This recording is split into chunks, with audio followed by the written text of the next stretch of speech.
Ngalan mo'y di kilala, ngunit sa'min ikaw ang bida. Tao sa'yo'y nagagalak, sa buhay mo'y maniniwala. Iboto natin siya, siya ang ating For every vaccine, vulnerable tayo sa coagulation mechanism problem. So magkakaroon po ng blood clot.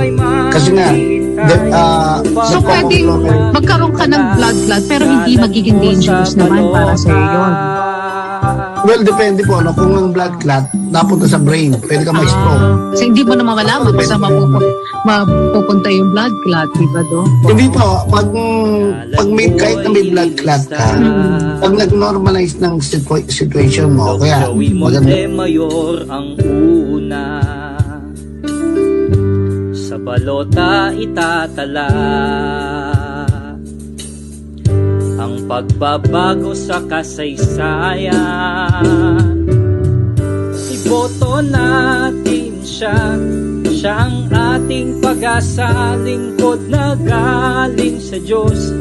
Dala niya'y serbisyong lubos, ako ay maghihintay upang aking maitala ngalan mo sa balota.